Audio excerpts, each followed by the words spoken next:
Welcome back to Mr. Gabriel's Auto Talk. I'm your host, Ranger Bob. And so what we're going to do today, we're going to learn a little bit about refrigeration and heating, air conditioning and heaters. All right. If you guys want to, follow me over here to the workbench and let's talk about this a little bit. All right, so I want you to get a good visual of this stuff, and let's start out first by talking about air conditioning. Of course, you guys, to understand AC, you got to know about heat, okay? So heat is a form of energy that cannot be destroyed. We can't destroy it. Therefore, what we got to do is we got to remove heat to make cold air. What we want to do, we want to transfer the heat from just one place to another. So think of it as like a walk-in cooler. In other words, if you want to make a room colder, we've got to transfer that heat from the room to the outside. So your air conditioner, it just does that. It just transfers the heat from one place to another. So what we need, though, to aid in this transfer of heat, we need something to work as an agent. And of course, some of you guys have heard the term Freon. You've heard the term refrigerant. So let's talk about that a little bit. So here we've got three different kinds. And of course, if you see here, you've got Freon. This one's labeled Freon and 12. This one's labeled refrigerant, 22. This one's labeled refrigerant and R134A. So let's talk about the differences a little bit, all right? So Freon was invented in 1928 to replace the toxic gases that they were using before that. From the late 1800s up till 1929, they were using things like ammonia, methyl chloride, sulfur dioxide, and of course, if you had a leak, it could cause death. That's why a lot of people, what they would do is they would put the refrigerators outside. That way, if there was a leak, of course, you wouldn't die from it. But in 1928, Frigidaire, General Motors, and DuPont, they were searching all for a less dangerous method of doing refrigeration. So what they did was, Thomas Migley, he was put in head of the charge of the research, and in 1928, they invented a miracle compound, and they called it Freon. So Frigidaire patented that name in December 31st, 1928. So what you need to know is that this name Freon, this is just the brand. All of it is, it's all refrigerant. Freon is just the brand that Frigidaire owned the patent on. So now let's talk about a little bit about what heat transfer does. What we can do is we can take these gases, and the good thing about these are they can change states. They can go from a solid liquid, obviously, to a gas, and that's what we're doing. We're just transferring how that matter is. So what we can do is, you got to pick a place to start, but let's just start with the air compressor. So we need something that can help move this Freon or refrigerant, whatever you want to call it. We need something that can move it through the system, and that's what you need the air compressor for. It's nothing more than an air pump. That's all it is. It's just an air pump. Now, with this air compressor, it's just a small little motor. It's got pistons inside of it that move up and down. And of course, we need something to turn the compressor. The compressor, some of them, the newer ones, they are going to electric ones because, of course, they can take a load off an engine with an electric one. But most of the ones that you guys are going to see on the cars, you're still going to see these belt-driven compressors. So that brings us into the next part of it. So if we start with the AC compressor like this, there's pieces that go on the front of it that make this thing work. So we're going to start with a pulley, and of course you're going to have a belt. You can see where the belt would ride on the pulley, and of course that belt is what's going to drive the compressor. But we don't want to drive that compressor all the time. You don't want it every time you start the car that the compressor, starts running. So what we do is, just like you guys learned when we did manual transmissions and automatics, we got a clutch. And of course, the clutch, we can kick it in and out of the pulley and either engage it or disengage it, whatever we want to do. Now, to make this clutch kick in and out, we need some way of doing it electrically. We do it with a coil. So this coil will produce a magnetic field and pull the clutch into the pulley. So we just stack these 3 pieces together on the front of the compressor, and now we can control it. We can control the compressor on and off. So now that we've got these working together and we can control when we cycle this Freon through, we're going to run this through the condenser. And of course, we need something to create a pressure drop. And so before we enter into the system, we'll run it through an expansion valve. The expansion valve, just like you kids when you were spray painting, you saw how that when you held that nozzle down on the aerosol can, a lot of times that nozzle will get cold on you.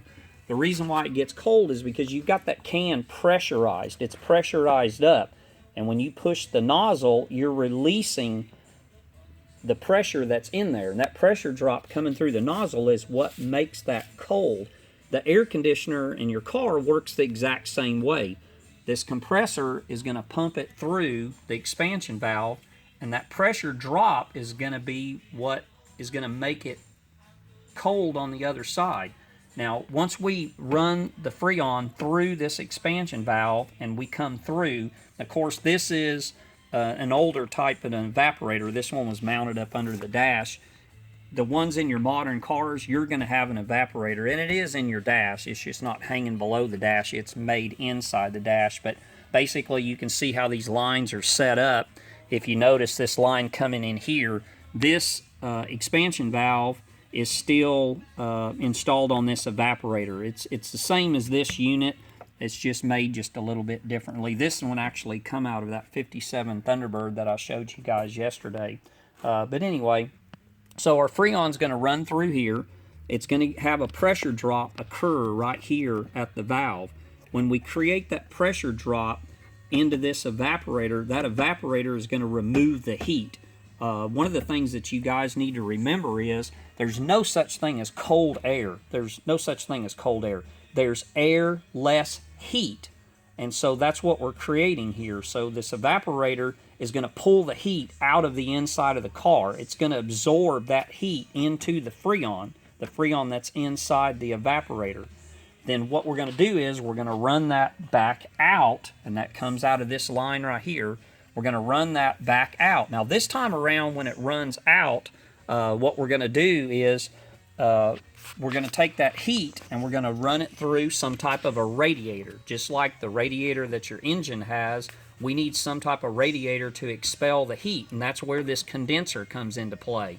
So with the condenser, we're going to run that heat through these tubes, and then of course you're going to have movement from an engine fan, whether it's electrical or mechanical. It can be either or.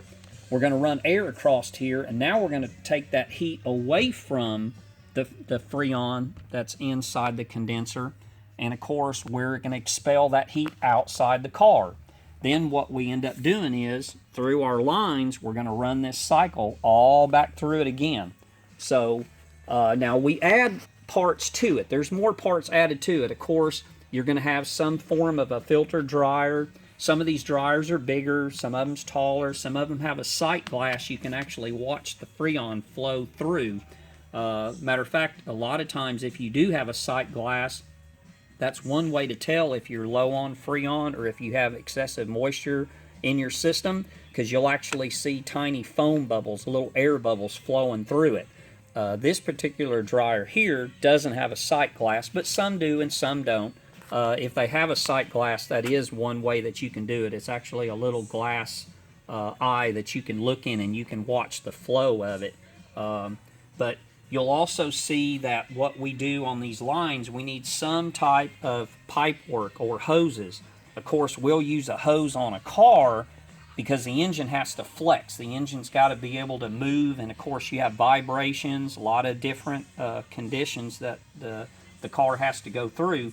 The air conditioning in your house, the air conditioning in your refrigerator at home, all of it operates the same way. You got the same pieces. You're going to have a compressor. Now, it may not be belt driven, but you're going to have a compressor that moves the Freon. You're going to have a condenser on the back of, say, your refrigerator that's going to expel heat. You've got a condenser on your home air conditioner. It works the same way. You've got an evaporator that's inside your house They're going to mount your evaporator inside the house. Your condenser unit is going to be what you see outside. And of course, a lot of you guys will see that it's got a fan up in the top, and what we're doing is we're sucking air through this condenser to get rid of the heat. Car works the exact same way. Now, we have to have some way to service the air conditioning system. So, of course, you're going to see little ports like this. And when you look into a car, like under the hood, and we're going to do this a little later this week. I'm going to give you guys a video of me actually evacuating a system, pulling the Freon out, a way to measure it, see how much we pulled out. Then we'll pull a vacuum, because if you want a good charge of the system, and of course the system can't be efficient if it's not charged correctly. If you're overcharged, it doesn't cool very well. If you're undercharged, it doesn't cool very well. So we want the perfect amount of charge. And the only way to know what you have, you're going to have to evacuate it. You need some way to weigh the Freon. We actually weigh the Freon. If you look at some of these cans, they're going to tell you what the weight is in here. If you look here, we've got a net weight of 15 ounces in this can.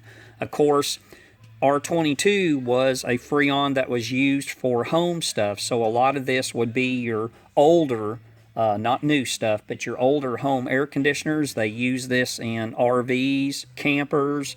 So this was used in a lot of stuff outside of cars. Now this R12, this was the very first Freon that DuPont and Frigidaire came up with, and that's why it could hold the label Freon, the name Freon. Of course, if you look, the weight of this is 14 ounces. We're going to learn a little bit later this week, and of course, you guys, I've got you some videos posted up, a little more history about the Freons and the different types. I just wanted to show you here the different kinds. R134A, we used R12 for a lot of years. We used R12 from pretty much 1930 really up into the 80s. You guys are going to get a little history lesson on it, but in the 80s, that was when we started really looking at the environment, what we were doing to the ozone, and it was determined that chlorine, which is in this Freon, HFC, you'll learn more about hydrofluorocarbons, but the chlorine that was in here is one of the ingredients that was, or one of the agents that was destroying the ozone. So they came up with 134A to take the place of R12. And of course, R12 was eventually outlawed. You couldn't use it anymore. Of course, you can still find it out there, and it's very expensive. Some of this stuff can run as much as $70 a pound, $70 a can. The R134A, that's a lot more prevalent. You can come up with this. Now, your new automobiles don't use this anymore. They went to another one that's got a designation of 1, 2, 3, 4. And from what I've heard in the industry, they're even doing away with the 1, 2, 3, 4. They've got something else better coming up with that. But anyway, the R134A, that's going to be something that, you know, we'll use in class because pretty much most of the cars, unless they're just, you know, newer than a 2015, 2016, you're going to see the R134A. And you can tell the manufacturers made it kind of a simple, stupid kind of thing. If you have an older car like the ones we have in the shop, the 57, the 69, all of those would have been using the R12. The R12, this port size is completely different. You can't take an R134 machine and hook it onto an R12 car, and vice versa. So you'll find that now a lot of people do conversions. You can convert a old R12 system over to R134, and we'll talk about that a little bit later. But I mainly want you to just get the basics of how the air conditioner works. Basically, we're just taking some type of a gas, which of course this can change states depending on which way it is. It can go from a liquid to a gas just in the change of state. And that's all we're doing. We're just creating a pressure drop that can remove the heat. We're just taking the heat out of the inside of your car, we're putting it to the outside, and we're bringing it back again. And of course, there's more pieces that tie into it, but that's the basics right there. You've just got to have some type of a pump. Of course, we need to be able to control the pump on and off. We need some way to drop the pressure. And once we drop that pressure, we can remove the heat from inside the cabin. We take the heat, we put it back through the condenser, get rid of the heat, and we start the cycle all back over again. We'll get into a little bit later this week, we'll get into some other pieces that work with it. But basically, air conditioning is pretty simple. It's not a very hard concept once you understand what the system's doing. Now there goes more into diagnosing a problem. If you do have a problem, diagnosing something a little bit different. You start learning at looking at humidity levels, looking at temperature outside, your ambient temperature, and of course, we all know that temperature is going to change the pressure. So if it's hot outside, the pressures are going to read a little more. If it's colder outside, the pressures are going to be a little less. And so when you hook up your air conditioning machine to an automobile, you have to take that in account. You're going to have to take in what the temperature is in the shop that you're working in, or being outside if you're working. You're going to have to take into account the humidity levels, and so we'll look at that. But definitely safety first. You definitely want to be safe when you're working with this stuff. I had a incident that happened to me probably 15-20 years ago. I was walking out of an auto parts store, and I just happened to catch the guy at the right time. He went in, and this was before you had to have a license to buy this stuff. You got to have a license to buy it now. Not just anybody can walk in and buy the Freon. But anyway, this was before the licensing. And so this gentleman had a can of this R12. He had the hood up on his car, and he had this down on the pavement, and he had a screwdriver. And he was fixing to poke a hole in the top of this can. And I was like, whoa, whoa, whoa, whoa, no, you can't do that. You do that, you're going to create a bomb. You poke this with the screwdriver and you're going to have a bomb. So I just happened to be in the right place at the right time and stop that guy from making a mistake. So I want you guys to know, you be real careful with this stuff. This stuff can cause a burn. You can actually get a freezer burn out of it, a chemical burn, and you don't want that.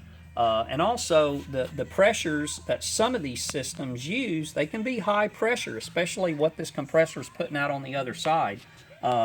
It's not uncommon to see something run, 200, 225, 230 psi on the high side. And of course, if you blow one of these lines, you'll know it, because you'll have a white smoke just blow out from underneath the hood. And of course, you don't want to have your head under there when that happens. And that's why I want to stress that how much Freon is in a system is pretty important. Nowadays, the cars are pretty safe. They have pressure sensors that determine what the high side is, what the low side is, and so it can, with the high side pressure, it can actually shut that compressor off for you. If that compressor kept pumping, you're going to keep building more and more pressure until something blows. Something's going to blow. But with the cars nowadays, they've got a lot of safety features built in. So we've got switches or sensors that can turn the system on, turn the system off. And so even if you try to go in and overcharge a system, it's probably not really going to let you do that. It's not going to destroy the system because of it anyhow. But if you want the best cooling, you definitely need to know the capacity. You need to know how much your system holds, and you want to make sure that you charge it with the right amount. So anyway, that's where we're going to stop today. I just want you guys to understand the basic concepts of air conditioning. It's not that difficult to understand once somebody explains it to you, like how it works. And anyway, all right, so y'all stay tuned for tomorrow, and we'll have another learning lesson with Ranger Bob.